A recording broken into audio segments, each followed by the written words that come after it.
3. Calling the meeting to order, and I will call the roll. Victoria Knapp. Here. Amy Lyford. Here. I can't unmute. Sorry, Diane. I'm here. No, that's all right. I thought maybe you dropped. Okay. Billy Malone. Present. Donald McCormick. Here. Or Steve, as we also like to call you. Dorothy Wong. Here.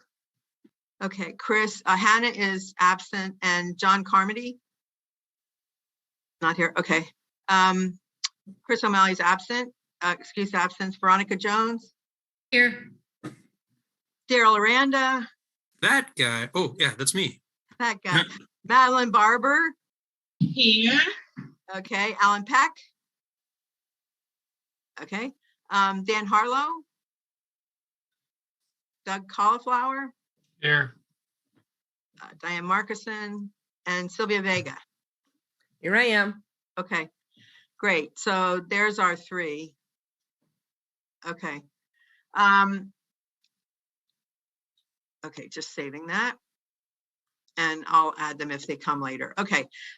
We are going to approve this meeting agenda that I sent out to everyone. Does anybody have any questions, comments, corrections? Like this thing down here where there's a G that should be capped and bold. Anyway, okay. Okay. Can I get a motion to approve the agenda as distributed? So moved. Thank you. Second. Okay. All those in favor of approving the agenda as submitted, say aye. Aye. Aye. Opposed? Abstain? Okay. Was there 2 sets of minutes that were supposed to be on there? No, because we caught up last month. Okay.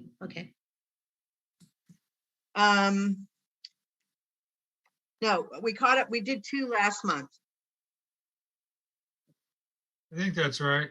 Yeah, sorry, I'm just looking at my, yeah, we did 2 last month. Okay. And so, Amy, you have the minutes. Do you want to make a motion? Yes, I did get a couple corrections, but I circulated them and I didn't get any further corrections. So I move that we accept the minutes as written for our meeting of April 5th, 2022. Second. Okay, all those in favor of approving the amended minutes, say aye. Aye. Aye. Opposed? Abstain? Victoria abstains. Right? Victoria, were you at the last? Yeah, I know Autumn wasn't here. Okay, yeah, you're abstaining. Okay, great. Thank you so much. Okay, we have no action items today, so we're going to move on to, hang on. Get this off the screen. Stop sharing. Okay. Okay.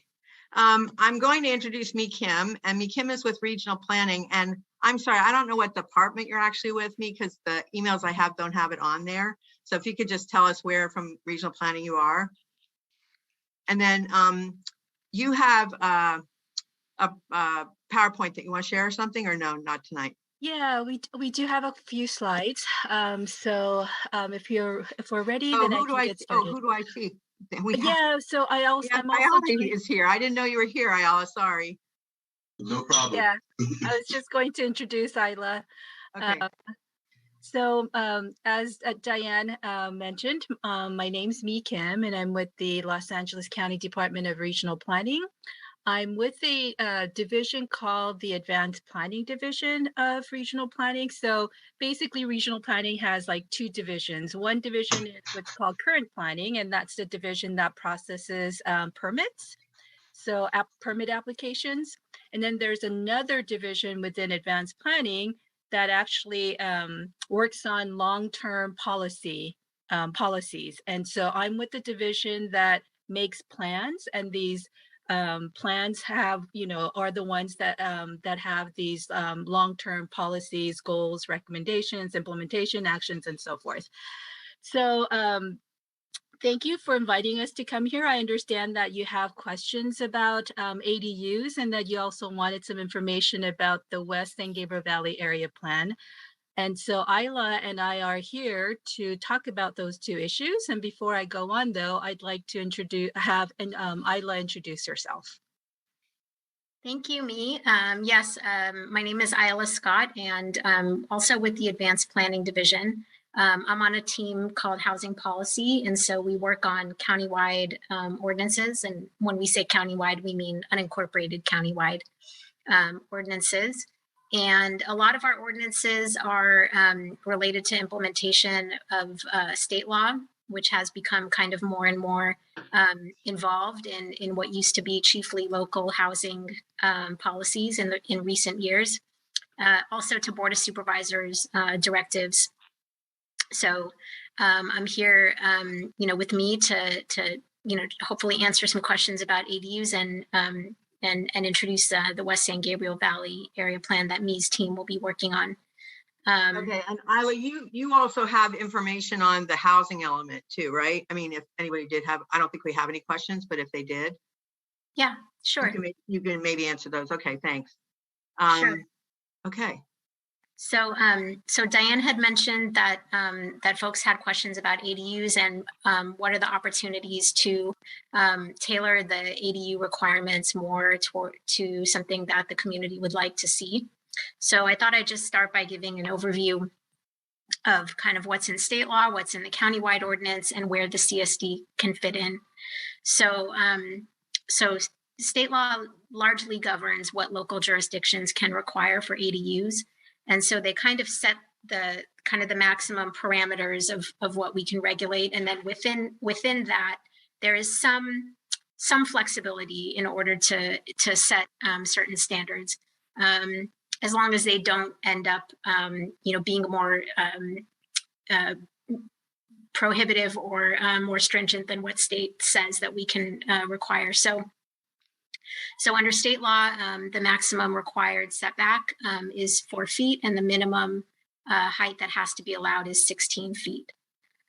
So, when local jurisdictions are creating standards, they can't make it impossible to build an ADU that, is, at least 16 feet and with a 4-foot setback.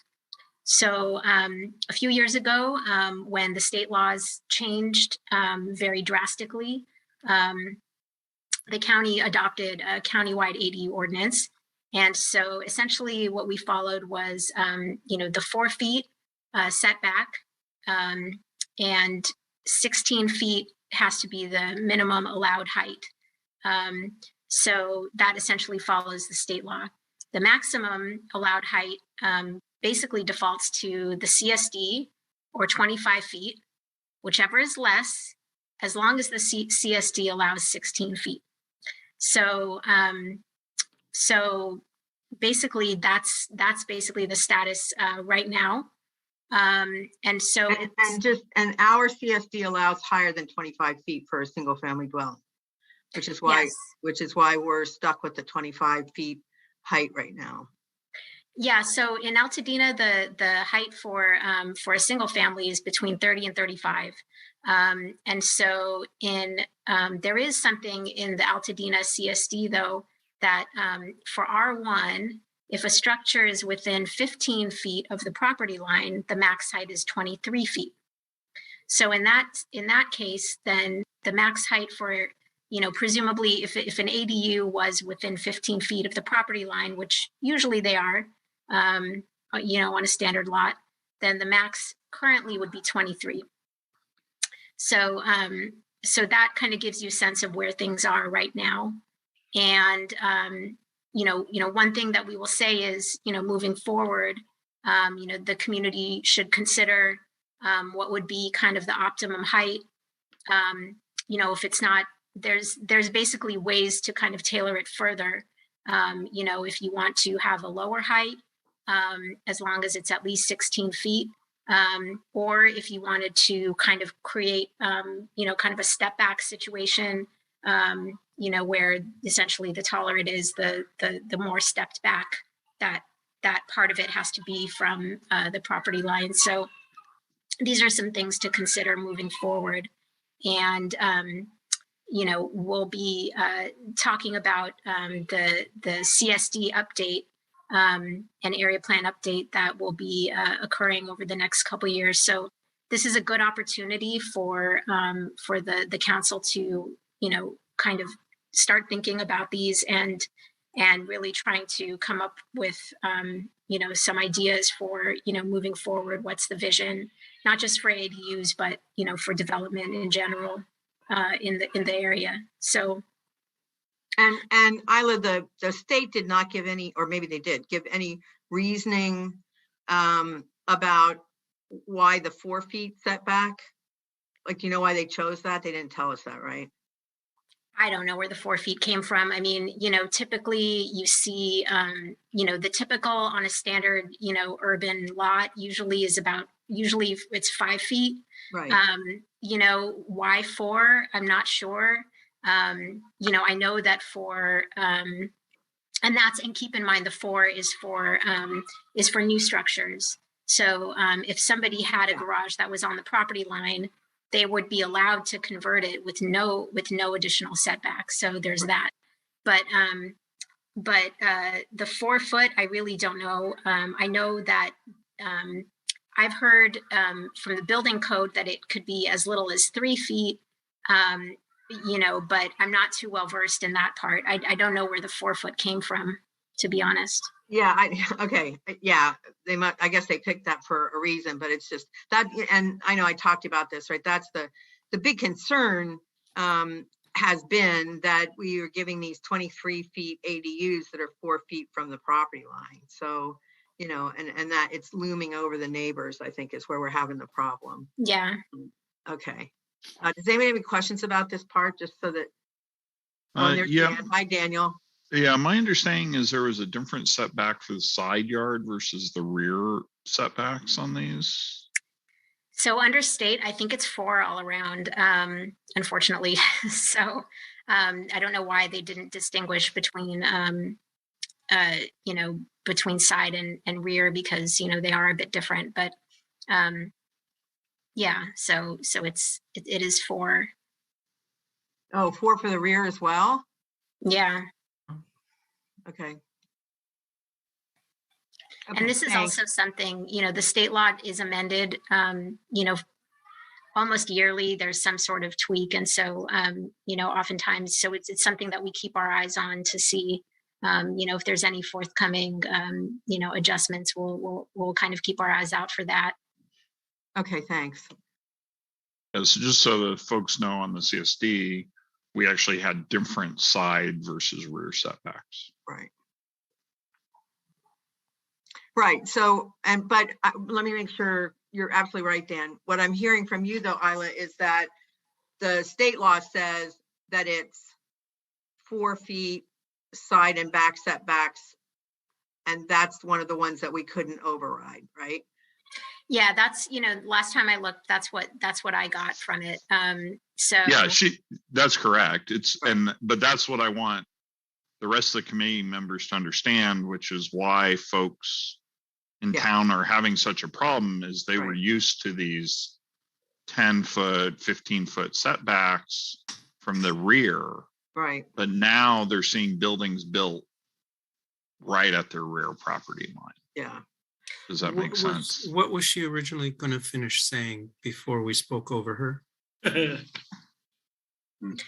Oh, I don't remember. I'm sorry. If I remember it, I'll let you know.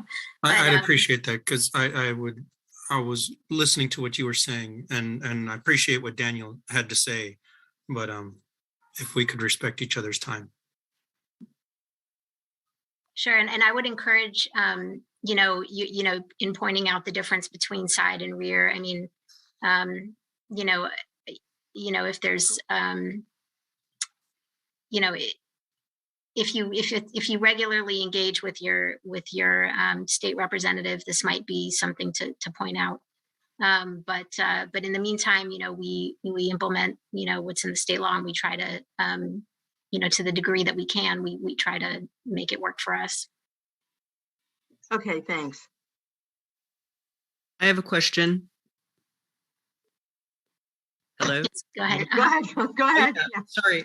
So let's say somebody wants to build an ADU at the back of their property, and that's 4 feet.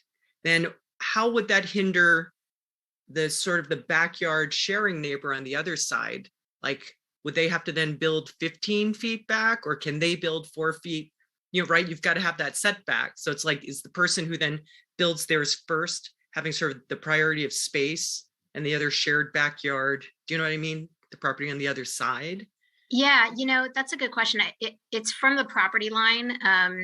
And so it is from the property line. So that person, if they were building a new structure, they would also need to set it back 4 feet.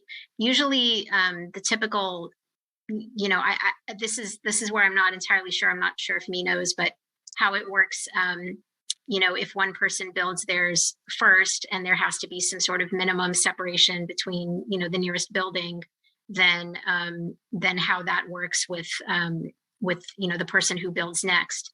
I can research that question and get back to you.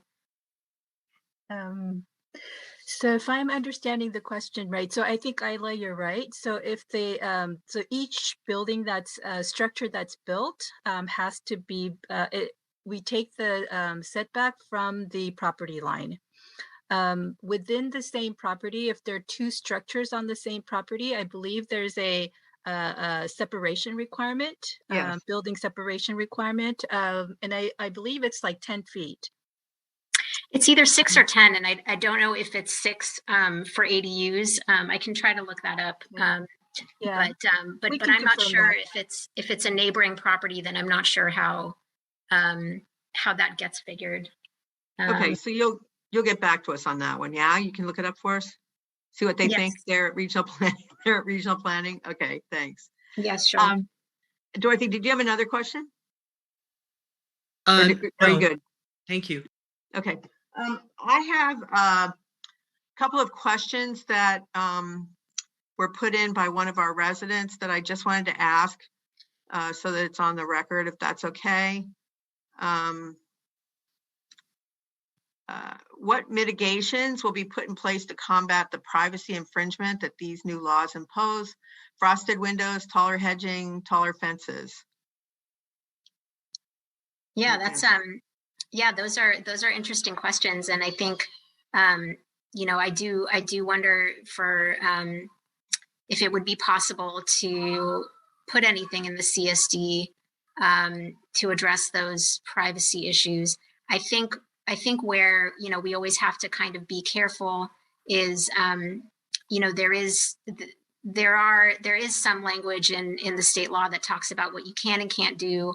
And, this is kind of, the standards that we lay out here are the standards, and you cannot add anything beyond these. There's language to that extent, but I think it would be a matter of looking into it further and seeing if these types of privacy measures would fall into that or not. It's something to explore. Okay. If we got I think I sent out to everybody the document from the state that says about ADUs. Is that, I think it was from, I want to say it was from January maybe of last year. Or do you have a place that we could go to get the most recent version of what the county ordinance is, or what you're, So or what do, the state says, I guess what the state says? Well, the state law, I can tell you, the government code section, if you want a summary of what the county requires currently, I can send you that. In fact, I can put it in the chat right now if that would be helpful. Great, that'd be terrific. Yes. Thanks. That would be perfect. Here, so this is a current summary of standards, and then the government code. And I think some of this too is we work with our county attorneys to assess. Sometimes things are not as clearly spelled out in the state law as we want, and sometimes they are, and we work with our attorneys to understand kind of the latitude we have. I'll put the link to the state law in the chat as well. Great. Good to have in the arsenal of trying to understand. Thank you. Okay, wait, I have one more question, just a second. Will you require ADU owners to install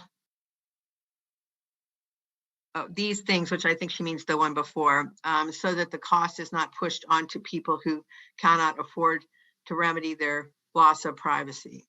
Oh, I see. So they're, so what she's saying is that I think what she's saying is that she doesn't want to put frosted windows in her own house. She wants that to be part of the ADU for the privacy. So I guess that's all the same question, actually. So thanks very much. Okay, is this, oh, Sylvia, I see your hand up. Yeah, just quick question. So as I understand, no matter what the CSD we have in the CSD, the state law supersedes it, correct? For certain things. So, so for things like the setback and, you know, the minimum height of an ADU that has to be allowed. So, you know, the CSD couldn't say 15 feet max. It would have to be at least 16. So it depends. The way the law is written is it kind of lays out the maximum standards. And I think even for something like an existing space conversion, you know, it even says something like, you know, yes, local jurisdictions can impose, you know, these and that standards, except if it's a conversion of an existing space, in which case, you know, these are the, you know, this is all you can do. So, so it really depends. I mean, the CSDs don't have a lot of latitude to regulate ADUs, to be honest. But to the extent that there are some things that can be done, you know, in particular the height, then that's, you know, something to focus on. Right. And I think, and everything else that we have in our CSD for single family residents, I think would be residences, I should say, are still doable, right? I mean, so if, and I don't know, Daniel, I'm going to say this, I don't know if it's right or not, but they have a new, you know, the new green laws where you have to have water permeable hardscape and all of that kind of stuff. If we had to have that for a driveway, then they would have to follow those kinds of code, right? For our development code, if you will. Do you mean like a building construction codes? You mean yeah. So, and if we they had have to follow, yeah, they do need to follow building codes. You know, if that's new construction, you know, new construction is, you know, subject to, you know, the newest. All of the, right. Yeah. Residential if we had codes. anything in our CSD, which I don't know that we do, but if we did, they would have to follow that as well. So it's just the height and the setback and the square footage, I think. Right? Isn't there a square footage? The square, yeah, there's a square footage. I think I want to say the square, there is a minimum 800 a minimum square footage. Yeah, I think it's 800 from the state law. So you can't preclude, I think, an 800 square foot ADU, something along those lines. Right. It kind of varies on the type of ADU, actually. So. Oh, okay. Yeah, it's on the chart she gave us at the first PDF she linked to there. Like one can be 500 right. And one can be 1200, and yeah. Okay, great. Okay. So Dorothy? I just, maybe this isn't pertinent to exactly what we're talking about, but as we go into, obviously, you know, fire, you know, we are obviously fire severity zones may change over time as well. Maybe that's more of a code thing, but even building like 4 feet next to a property where most of our homes are divided by wooden fences, that seems to be potentially a conundrum of potential safety. So would that be more of a code thing and not this? I mean, I think yeah, I mean, I think that would be maybe more building code and fire code, more so than more so than zoning code in terms of the material out of which the property fence was constructed. Okay, thank you. So we would look, so building and safety would take care of that. Is that what you're saying, as opposed to regional planning? Yeah. Okay. Well, and to kind of tailor on to that, if you look at the PDF, it talks about very high fire zones, which we do have a few areas here in Altadena. which ADUs would be not allowed or require additional reviews. Yeah, or they would really, if it's in a very high fire hazard severity zone, the bar is higher in terms of road access. So yeah, it depends where in Altadena you are. ADUs also don't require parking. Now you mentioned parking. There's no requirement for parking on site, is there? Or is that?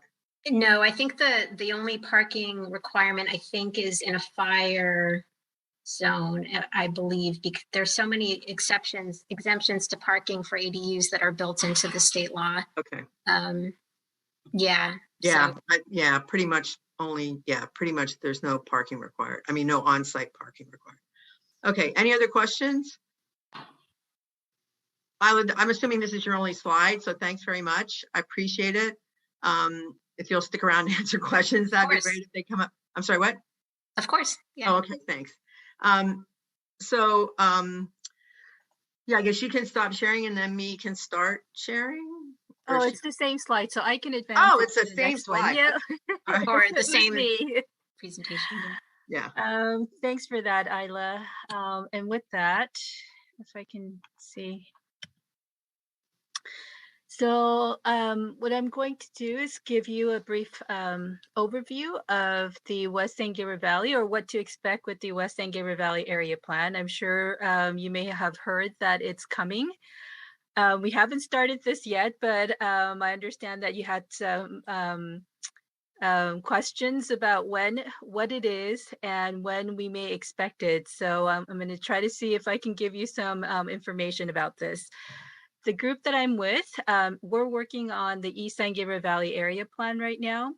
And we are, I don't know if you've heard of that. Yeah, I can see some nods. We're working on the East San Gabriel Valley Area Plan, and we expect to have that done by middle of next year.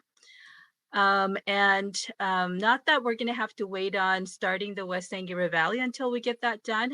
We hope to get this started soon. What we're doing is expecting to get state grants to do this plan. And once we get the grant, we will have funds to secure a consultant, and that's when we can get started.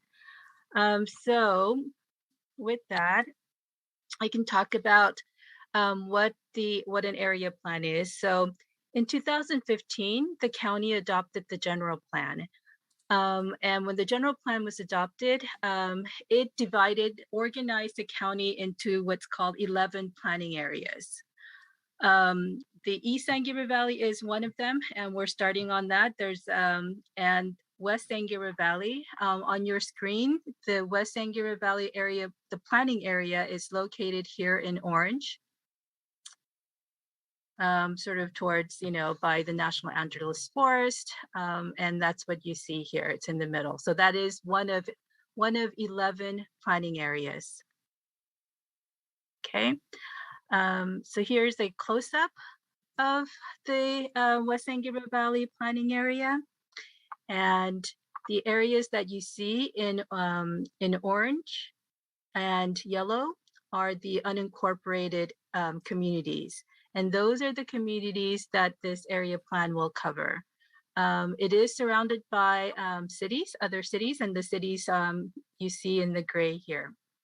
Me? So yeah. I'm sorry to interrupt. No, that's okay. Can you, I'm not sure that maybe I'm the only one that thinks nobody understands, not everybody, but some people might not understand. The county has decided to do this in response to the housing element. Is that, the housing element, right? And decided that had to be looked at instead of just saying countywide. It really needed to be split into areas because they were sort of a cohesive group. Is that right? It's in part, it is. Okay. It is. So there's, in part, it's because the general plan, when it was adopted in 2015, organized the county into these planning areas so that we can better respond to the communities within these areas, these clusters, because otherwise the general plan covers the entire county and it's just too big. And so what it did was it organized it into smaller areas. And so as part of the general plan said, okay, you have to do these area plans so that, you can look at the needs of these communities in more detail than the countywide general plan. Now, where the housing element comes in is that the housing element, as part of that, they've proposed zone changes in order to meet state's requirements for housing. And those zone changes will be implemented through the area plan. And what else then is being reviewed within the area plan, or is that further on another slide? Yeah. So this is your planning area. And Okay. and this is the slide that talks Great. about the Thanks. Sorry, I was jumping No, ahead. that's My okay. apologies. No, not at all. So this is the slide that talks about the relationship between the general plan, the countywide general plan, and the area plan.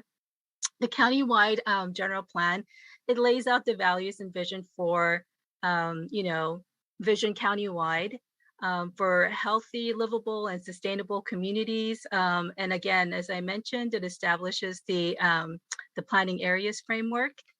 The area plan, it builds on those countywide goals. But focuses it at a more local scale than the countywide general plan. There's also community plans, and Altadena has an existing community plan that I believe was 30 adopted. years old? Yeah, it's very old. I was going to say it's like 1986 or 81. I More than looked 30. into that, but yeah, it's very old. And so as part of the West San Gabriel Valley area plan, it will be updated and it will be incorporated into this area plan that we will be working on. So these are the communities within the West San Gabriel Valley area planning area, and that includes La Crescenta Montrose, Altadena, Canyola Mesa, San Pascual, East Pasadena, East San Gabriel, South Monrovia Islands, South San Gabriel, Whittier Narrows. And I'm just going to back up a little bit so that you can see. So here's La Crescenta, here's Altadena. Here's East Pasadena in the middle here. If you can see, this is your South Monrovia Islands, and here's your South San Gabriel in the orange here. So these are the communities within the planning area. And so what is it that what are the components of the area plan? The area plan will consist of what's called elements. And these elements, it's something that, it hasn't been determined yet. But for example, the general plan has 9 elements. And we could, there are, depending on what the issues are, we could come up with, elements that follow the general plan's elements.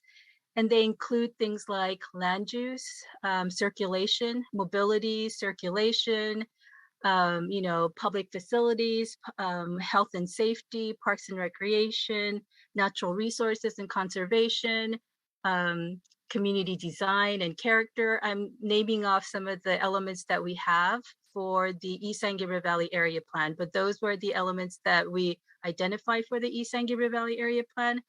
But we can, we can explore once we do the research and we have some data. We can respond to the needs of this area and come up with elements that fit this area better. But those are some of the examples of the elements that we would address, and those would apply area wide. In addition to the area-wide elements, which would have, these goals, policies, and also implementation actions, we would also have community-specific chapters. So the communities that I just listed off, I believe there are 1, 2, 3, 4, 5, 6, 7, 8. So for each of the communities, we would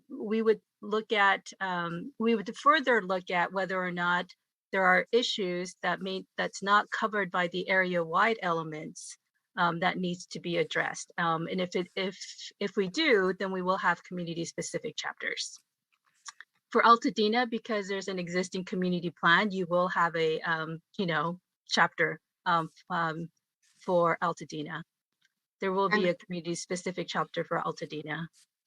Yeah, and I think you guys, I think that's on our website, you guys. There's a copy of it in the documents that we have there. And Dorothy, I had a light bulb go on in my head, so that when you're talking about the safety element, I'm going, what does that have to do with the housing element?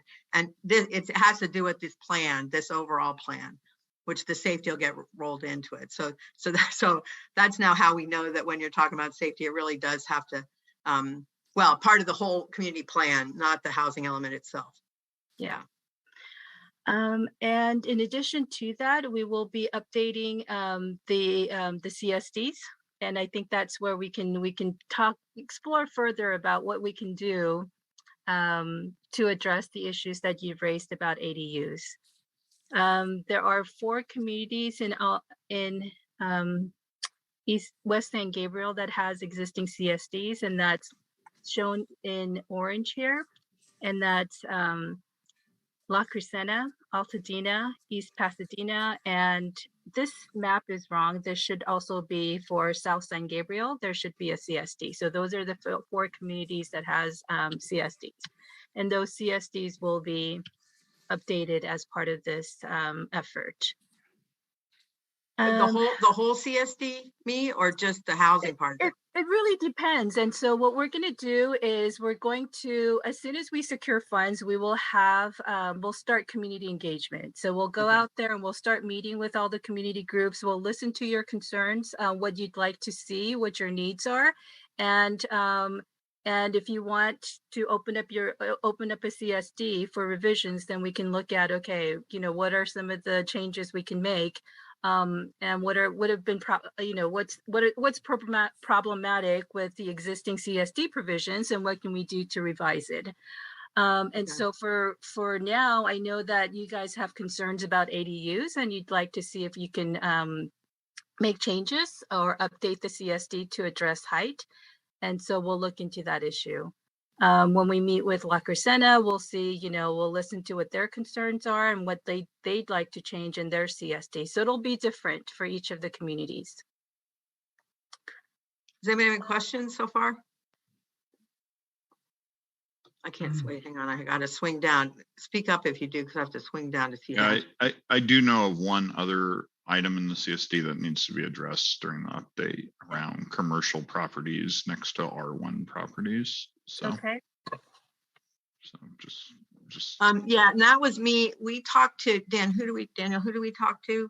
I don't remember. It's been a while, but it was Connie Chung. Remember, I told you we talked to Connie Chung. She was maybe going to help us do that in the technical update. But no, there was one she confirmed she couldn't do there, but she said do it here. And it specifically has, just so people know, it specifically has to do with setbacks. So same issue we're having with ADUs, directly next to other people's properties. There was a tweak on the setback for commercial buildings next to R1 properties that she just said remember there were 2 items we had for her. One, she thought we could do. The other one with the setbacks, she said, no, you have to do that in the CSD update. So was the other one the walkway thing? Yeah, it was the walk. She was supposed to consult county legal on fixing the walkway. I'll send a follow-up email. I haven't heard back, I don't think. Yeah, but they're both regarding commercial properties next to R1s, basically. Okay. So so ADUs and commercial properties next to R1s. Right. So we're getting started. Yeah. And you know what I said, even before we finished the East San Gabriel Valley, I did offer to start meeting with you guys to collect information so we can plan for this plan. I mean, for this area plan. You were saying maybe near the end of the year. Or has that changed? Yeah, so we're getting the draft out, the public draft of the East San Gabriel Valley area plan out, hopefully by September. And so we hope that, to free up some time to meet with you guys in the fall. Yeah. Okay. But in the meantime, if you want to start, making a list of your concerns and issues, then, and send it to us, we can start looking at it. Okay. I have a list. Yeah. Yeah, well, it sounds like you guys has a starting list. I don't know if those of you that are on the meeting have actually read the CSD. It's not horrible, but I think that's also on the web. Is the link to that on the website as well, Dorothy, or a copy of it? Yes. Okay. So you can, if I were you, I would read through the CSD. It's not a fun read, but it's not a comic book, but it's important that you understand. So if you have time, you can read through that as well, and then see if you have any questions, then we can maybe answer them, or we can ask if we don't know the answer to them. Yeah. Okay. Yeah. I have a question. I'm wondering, because of the work you've already been doing with the East St. Gabriel Valley, if you've noticed any trends in, you've mentioned some of the elements that they were interested in, but I'm wondering if you might have just categories that they have started to think about that might help us consider, from your experience working with them, what kinds of issues are coming up. I think it would be interesting to see how they're thinking about it as we come, if we're coming in second in a way. Yeah, so for East San Gabriel Valley, one of the issues that the community felt really strongly about was it's a largely residential area. So about 66% of land use in East San Gabriel Valley is residential. And I think of that 66%, about like 90% is single family residential. And one of the things that they were interested in was, even with the changes that's coming with the plan, they wanted to know if we can preserve the residential character of East San Gabriel Valley. So what we did was, that's why we have this chapter element called the community character and design. And as part of that, we have design guidelines that's being developed, and that is to introduce housing in a thoughtful way. So they were concerned about not having, really tall apartment buildings, and so we're focusing on what's called middle housing, and that's your duplexes and triplexes and quadplexes, townhomes that could fit into the existing residential character. So it doesn't look too different from a single family. It looks more like single family, but it also closes the gap between just having single family and then you have your really tall, apartment buildings. And so we're addressing this area called the missing middle housing. So that's one. The other thing was, preservation of natural, open space areas, preservation and conservation of open space areas. And so areas like Roland Heights and Hacienda Heights, they have a lot of, hillsides, it's hilly areas and there's open space, and they wanted to try to preserve those undeveloped areas as much as possible. And along with that, we're going to see if we can identify significant ridge lines and protect significant ridge lines as much as we can from development. So those are some of the issues. Some of the things that'll be unique to West San Gabriel Valley, and it's because I'm keeping my fingers crossed that we'll get the funding to do so, is looking at historic resources. We weren't able to do that with East San Gabriel Valley, but that may come. We may have to actually, as soon as we can find funding, we will follow up with historic resources survey for East San Gabriel Valley. But as for the West San Gabriel Valley, we hope that we can build that into the area plan that we'll be working on. Yes, there's a question from Daniel. The question, the middle housing stuff sounds great. Does county legal think that's going to hold up? Because I know the state's been challenging that.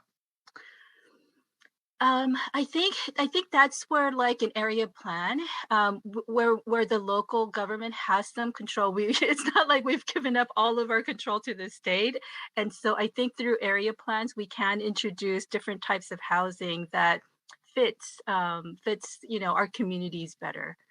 We still have to meet state mandates when it comes to number of units and so forth, but in terms of how we're going to actually introduce the state required units, we can do it in a way that is compatible with the existing community character. And for us, we wanted to focus on that sort of middle, sort of your duplexes Yeah. and triplexes. and so Yeah, forth. we need the same focus here, but Okay. my concern is that actually going to hold up when push comes to shove? And we also, in our CSD, we do have some hillside protections. So I would Okay. expect those would be rolled into, Okay. the area. Since we're the hillside, us and La Cañada or La Crescenta are the hillside of the ones that you're really doing, right? Okay. So Right. I am very interested to hear about the community plan update. So Yeah, so the community plan, that's the Altadena community plan, and that's really old. So what we'll do is we'll look at the existing community plan, and we'll just bring it up to current times is basically what that community plan is. And so, if we can, to the extent that you want to keep certain policies in the community plan, existing community plan, we can look at that. But again, this is going to be a brand new effort that starts with, like just kind of research data, and then looking at, talking to communities and getting information about what you would like to see, and keeping in mind that these area plans are looking ahead to about 15 years, about 2035. In year 2035, knowing that change is inevitable, what is it that you would like to see? If you were to put yourself in 2035 and you were to look back, what is it that you would like to see in terms of the changes that are going to happen? And so, and kind of visualizing that. So one of the things we did with the East San Gabriel Valley Area Plan was we started with a visioning workshop. And we'll likely do that here too. And we'll get information from you about what you would like to see in your community, 10, 15 years out. Okay, the only thing that I know is in the community plan that I think we should try to keep is there's a portion in there that says that new development should be in keeping with the character of the community. I've used that little phrase for a bunch of different things that we've been doing to get them to, make it be a better place. Well, And yeah. one would think that 35 years from now, the character community may have changed, but you still want to have it in keeping with, right?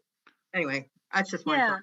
Yeah, we can think about, in terms of character, what do we mean by that, and how do we get at that? Do we do it through design?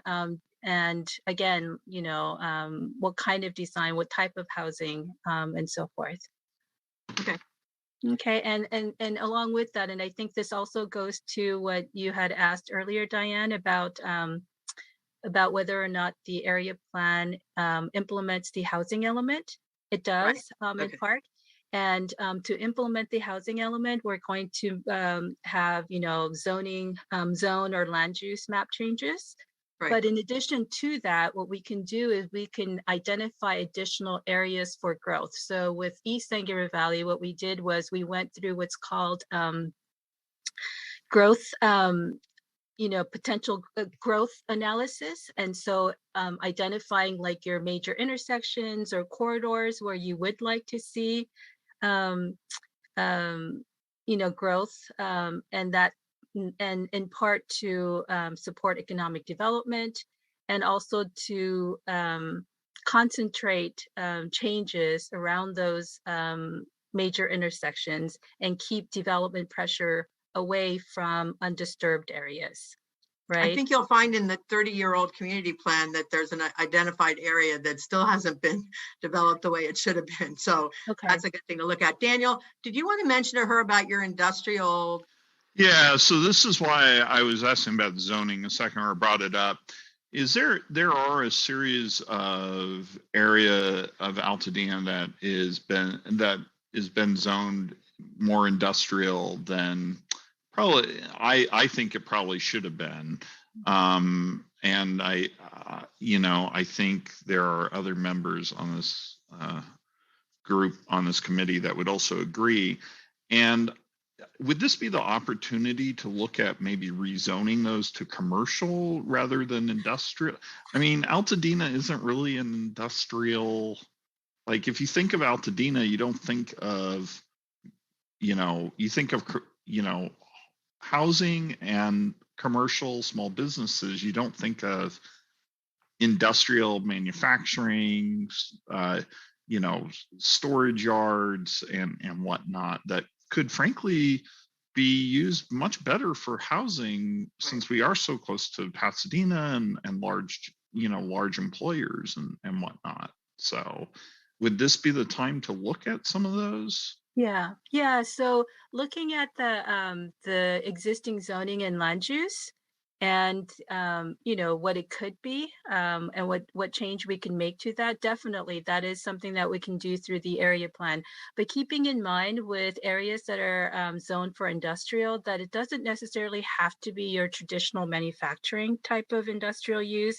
One of the county's priorities is around biotech, attracting biotech industry. So it's more your like sort of cleaner industrial and more advanced type of industrial. Yeah, and we tend to see those go into like one of the commercial zones, because we do have like a robotics that went into commercial, and we've had some of that, which is great. Love those businesses, love biotech, work for biotech companies, so I love love biotech. So but that's not what we've seen in our industrial. We've seen storage yards, we've seen bus bus maintenance yards and stuff like that, which I would much rather see a biotech building there that could employ 20 50 members instead of someplace that's being used as a construction storage yard. Right. And if it's zoned industrial, then we can't say, oh no, we're only letting biotech people in here, right? I mean, if it's zoned industrial, then we need to change it. Anybody can go in there. So we'll have to look into that. So I don't know what incentivizes those types of businesses more, whether it's commercial or whether it's industrial and an IT type of a zone. And so that's something that we'll have to look at. So and again, just another thing to keep in mind is I think, we've sort of during the pandemic, what we've seen is issues with the supply chain. And so I think that's the other thing that we have to think about is where, we have to think about local production of goods. And that is just for long-term security. And I think that's, just kind of thinking ahead to those things. I'm not. If it was being used for that, you wouldn't have this complaint right now. It's being used as storage yards. Yeah. So, yes, so definitely. And but me, how do you get if somebody wants to come in there and use that property for something else, then it's a free country so far, and they can go and just put that in there. It's not gonna, unless we put some parameters on that and say no this, no that, right? I don't know if that's doable. I'm just saying that I don't want to get stuck with industrial zoning just because, right? Well, maybe somebody nice will come along that wants to be in there. That's what I'm doing. So what we have to do is, I think what we have to do is has to be like other ways to incentivize the types of businesses and industry that we'd like to see, whether that is through an enterprise zone for those areas, so that makes it attractive, whether that's also making sure that there's enough, like job force with those skills that are nearby so that it's attractive. So there's a lot of factors that go into attracting private business. And I think that is another issue that we can look at. What is it that we need to do in this area to attract the types of businesses that you'd like to see? And that's not necessarily, and so I'm just kind of saying, if we can maybe think out of sort of kind of put our heads together and think about what we can do. It's not necessarily, change the zone and you'll attract the right, business, because even if we change the zone, I don't know if there's a guarantee that we will attract the types of businesses that we're talking about. Right. It also, it depends on your private market forces. So it's not necessarily through zoning that you attract certain businesses. But wouldn't it be through zoning that you can keep certain businesses Exactly. from coming into the area. Exactly. That's Obviously, you have to have a That's, pull, yeah, that's what I'm trying to say. but Yeah, you need thank to you. prevent the things that you Right. don't want, and zoning can help with that.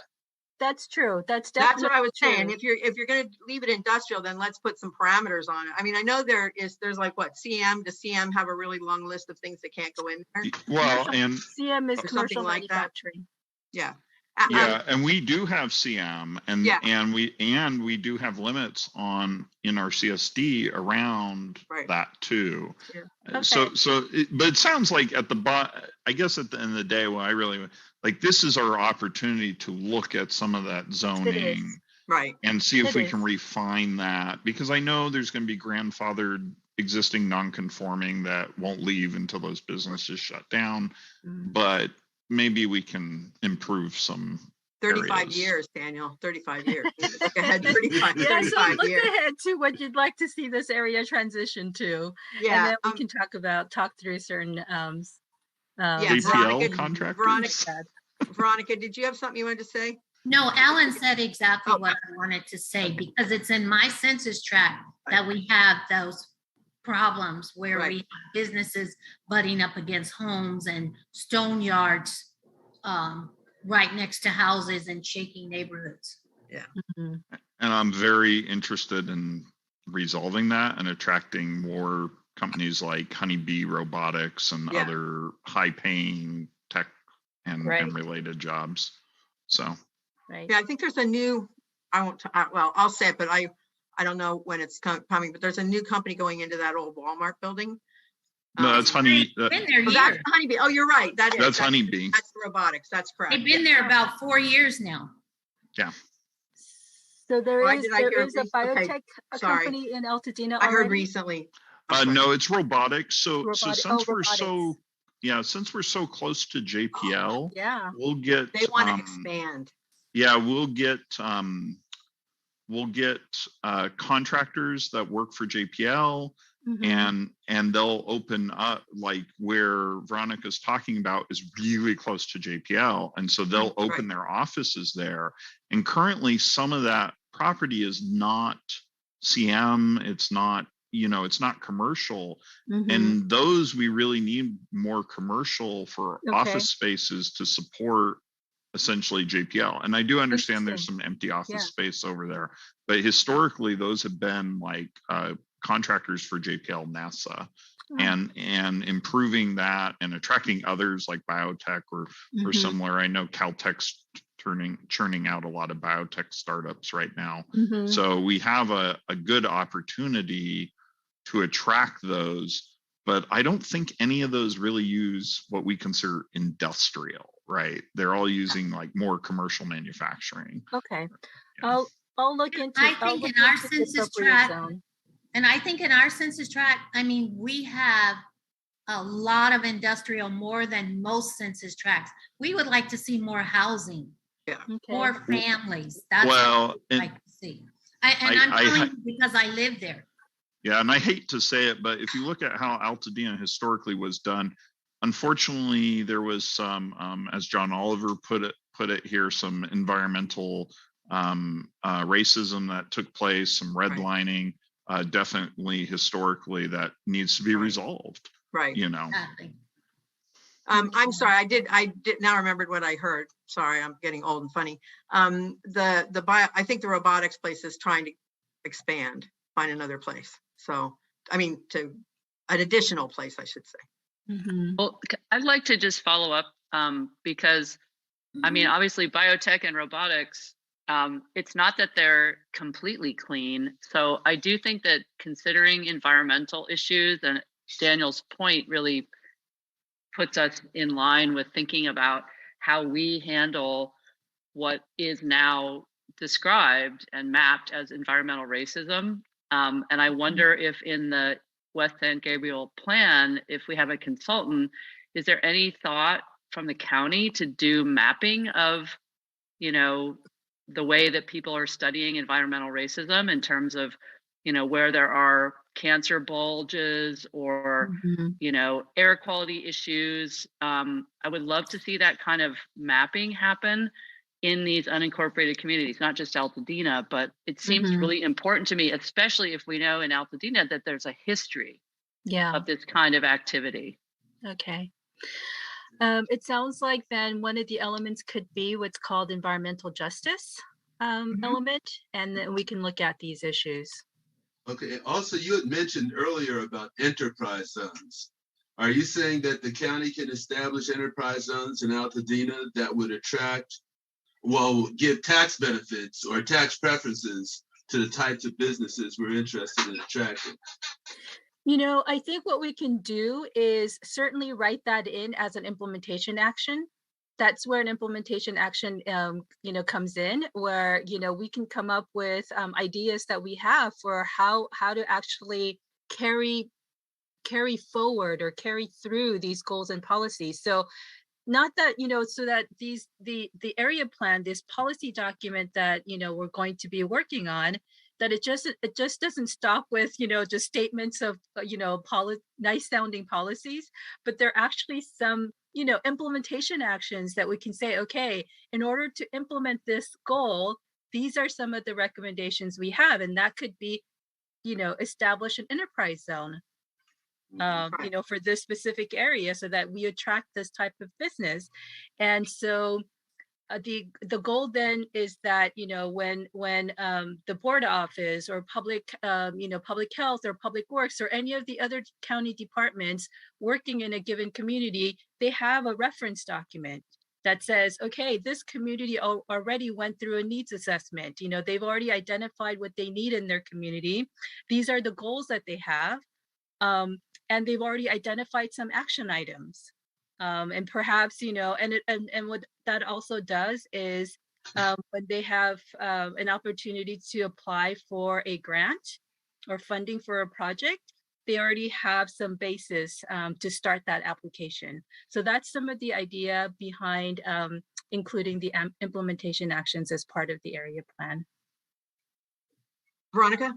This almost sounds like the what was it? They took Oh away God, the visioning. redevelopment. That's why I went, visioning document. Yeah. Yeah, it just sounds like they're just restarting what we already did 25 years ago, 20 years ago. I have that document. Well, it wasn't 20. It wasn't, was it 20? No, it wasn't 20 years ago. It was a long time ago. It was a while ago because it was Yeah. before the CSD. Mhm. 2012. 2012? 10 years Is that what ago, you a said? decade ago. 10 years. Yeah, I knew it wasn't 20. Only 10 years ago? Yeah, yeah. So and so let me tell you. So the county came out and said, we're going to do this. We hired these consultants. We're going to do this visioning document. They had like three different meetings or something with the community in different areas.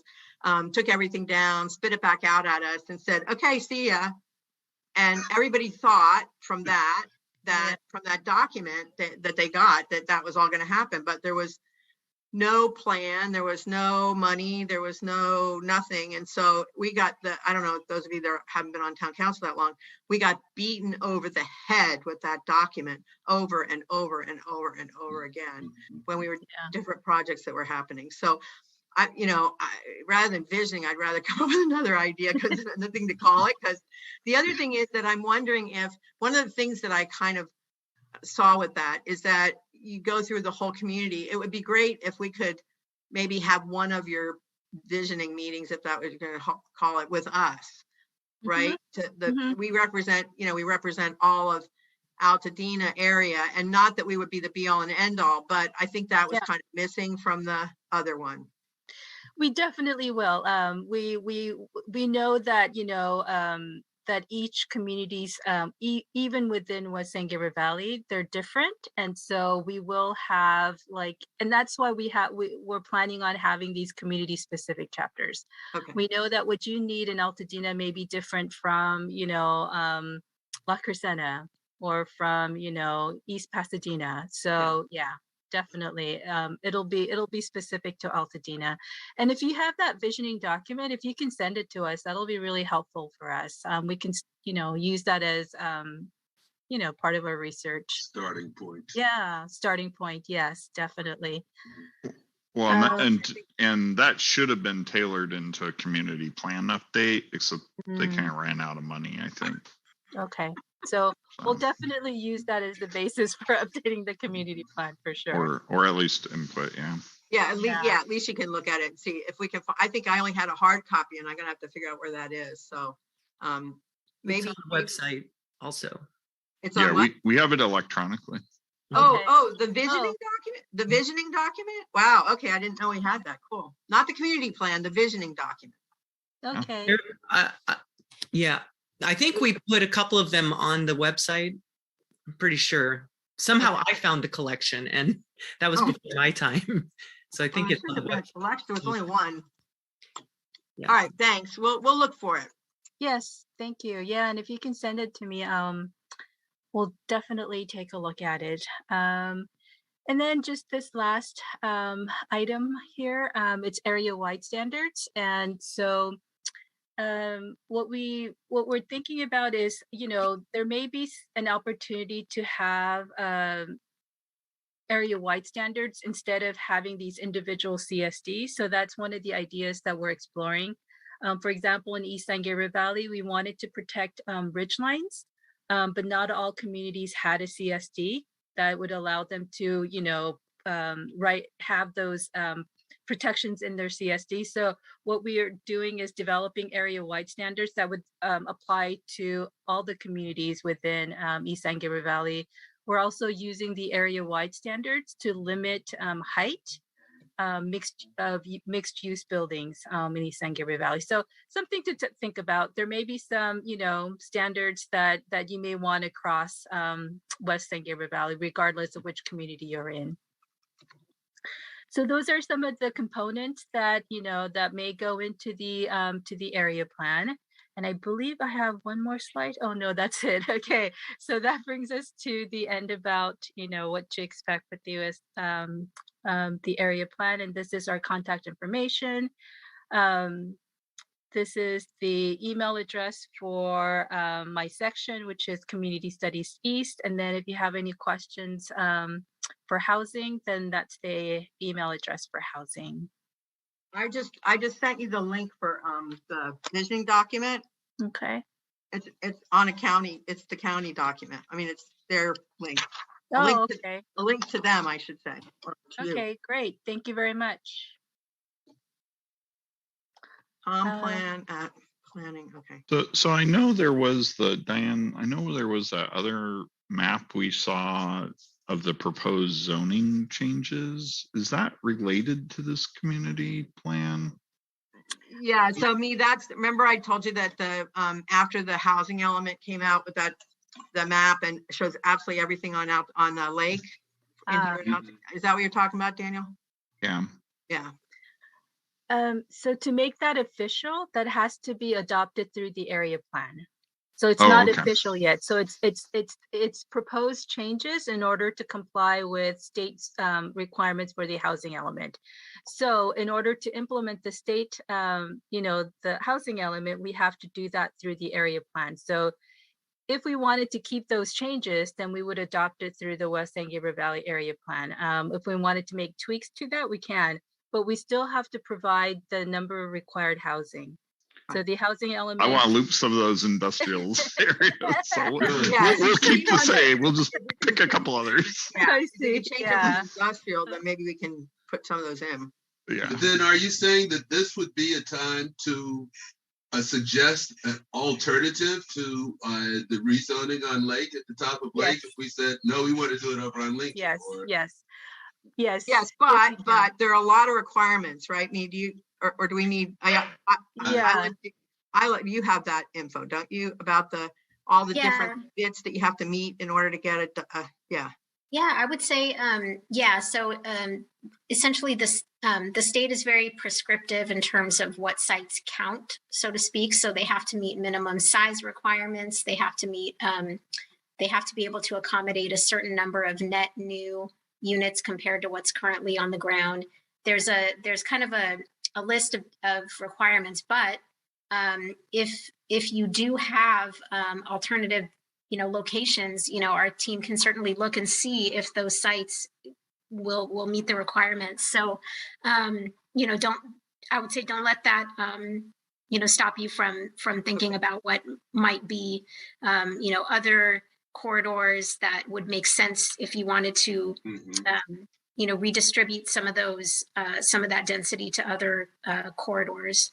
But Isla, didn't you tell me that you guys went through all of our different corridors and decided that ours didn't meet is that what you said?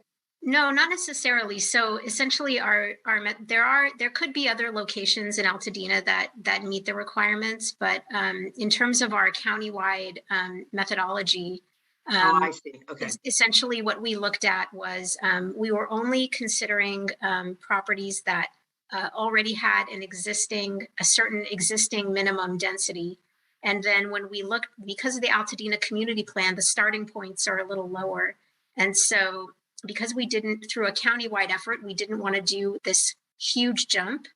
And so we focused on the properties that already had kind of that minimum density that was closer to the one that we were looking at countywide. So that's not to say, though, that in an area plan effort, per community input, that, we couldn't go back and reconsider some of those sites that had maybe a little bit of a lower starting point, but would otherwise maybe meet the criteria. It just wasn't something we wanted to do countywide without kind of more of a focused approach and talking to communities more. So that was really, what it was.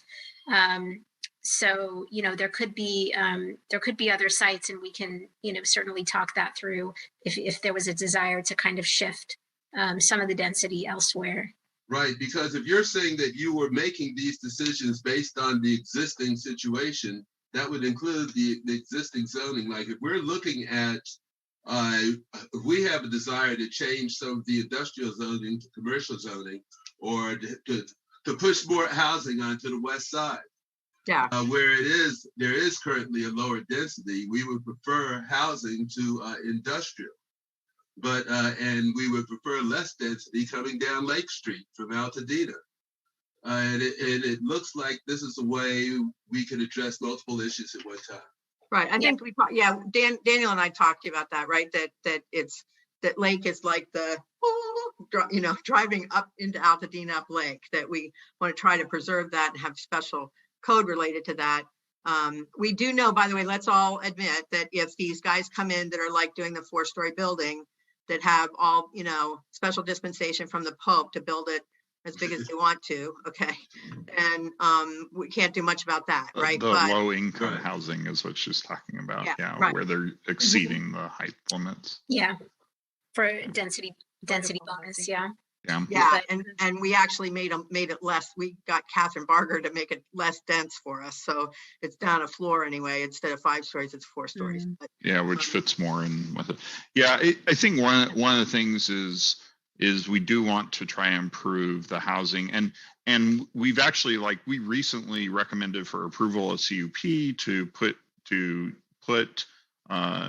whether it'll be condos or apartments. I think the verdict's still out on that, but to put that into some commercial zoned area, some CM area where it's going to be mixed use. And so we want to encourage those. And I looking at that map we saw where everything was on Lake, it's like, oh, they must have just looked at existing R properties and up those versus looking at some of these other properties, and some of them could be empty lots, or just being used to store trucks right now. Right. And so are essentially empty lots that could easily be, more dense. So right, then zero, right? Then zero. Zero people, zero buildings on it. So. Yeah. I talked about that right on the west side when Daniel and I were talking to you. So my question then, and I guess my question now is, and maybe to me, how do we sit down with somebody and kind of go through those lots on like Lincoln and Figaro or whatever? I don't know who, remember, Isla, we talked about, you went by a formula, right? And so how do we know? Yeah, I mean, there's they run the formula on Lincoln or just run it on Lake? I guess that's my question. Well, so I mean, one thing to potentially do, down the road when the group, reconvenes is to Yeah. present some of those other sites that, kind of were initially kind of in the running, before we kind of realized that the community plan starting point was lower than what we were aiming for to do such a large density increase. But that would otherwise potentially, meet the criteria. So that might be a starting point to like kind of look at those sites and then, find out, what are some of the other corridors or intersections that are maybe, desirable and then give staff, an opportunity to dig further. Right. Okay. Does anybody else have any questions? I know we're getting. Let me ask a last question real quick. Yeah. Since we're looking into the future, 35 years down the road, could this incorporate what do I want to say? Better roads. In other words, if we're going into a less dense part of town where the streets don't currently handle that much load, but we want to put more residential there, that will have more traffic. But they said, well, we can't put more residential there because there's not sufficient streets. Is this the time to do that planning in conjunction so that we can change the character of the industrial part of Altadena to and help meet the residential needs of LA County? Yeah, yes, it is. So as part of the area plan, one of the components will be a capital improvement plan. And that looks at existing infrastructure and improvements needed to support the changes proposed by the plan. Okay, good. So yeah. Anybody else? Question. Okay, listen, I want to thank you ladies just so much for coming. I warned you that we were going to have a lot of questions and we did. So I really, really appreciate your time. You guys are great. I mean, these are great questions. You guys are so organized and so great. I mean, I look forward to, working with you. Oh, good. You guys are on point. Yeah. Thank you. Thank you so much. Okay. All Good right. night. Thanks, everybody. Oh, wait, Okay. wait, where's my agenda? I don't want to. Yeah. I have to get back to the agenda. I'm going to go bye. No, we got to go. Yeah, I think they can both leave, but Yeah, we thank you. Oh, okay. Yeah. All right. Good night. Good night, everyone. Thank you. Thanks. Yeah, I didn't. Thank you very much. Yeah, thanks so much. I didn't receive any general public comment, which would be the next item, unless anybody else did receive general public comment. I didn't. Were those the questions earlier? Because somebody had asked about the ADUs, and so I said to email you. Was that the only stuff? Yes, but she asked me to ask those questions, and so that's why I wanted to ask the Okay. questions instead of, we don't respond to public comment, right? So, and these are really just more like logistical questions for the ADUs, and so I just wanted to get them on the record. Okay, great. Yeah. But yes, that I covered that. So Diane, I noticed you didn't do a chairman's report, so I didn't know if that was something just that you didn't have anything, or because I'm taking the minutes. I just wanted to make sure that I know. I skipped it, and I skipped it for a reason, and now my brain is so filled with industrial and CM and all that I and I didn't write it down. Make up for it next time. Don't worry about it tonight. Yeah, I know, but there was something that I wanted to. Was it about the historical district meeting on the 29th? No, it was not about the historical district meeting. No, I know, and this is now where did Daryl leave? No, okay. So I'm answering this question to say that there is going to be another historical meeting down at in the city. At Catherine's office downtown. And so that is still an ongoing thing. I just want to be really clear that the county did not start this process, that the residents did. The county is helping them. And I think I told you they have percentages that they have to meet, which they have met of the identified area, the number of houses, the residents that say, yes, okay, they've met that threshold. But it's the residents themselves that have come up with the idea to try to be a historical district. And the only reason the county's involved is to help them. So it's not it's not a county generated thing that we would go fight against, kind of thing, I guess is what I'm saying. Okay. And I'm so mad. If I think of it, I'll email you guys, because I know it was something I wanted to tell you and I've lost it. I should have written it down. Okay. I don't have any census tract reports unless somebody wanted to add one. Okay. Thanks very much, everybody. I appreciate it. I think it was a good meeting. I had an idea for, maybe that's what I wanted to tell you, was I had an idea for another meeting that now I still can't, I can't remember that one either. Sorry. I had a lot of things break today. My freezer broke, my washer broke, and so I'm kind of out of it today. So anyway, thank you very much for your time. Yes, Sylvia. I'd like to make a motion to adjourn the meeting. Okay. Yeah, before we lose our reputation as being organized and what did she say? Oh, we were? because the chair looks like she's an I imbecile. second. Okay, thanks very much. Bye-bye. It's not. Bye. Thank you. Bye. Okay.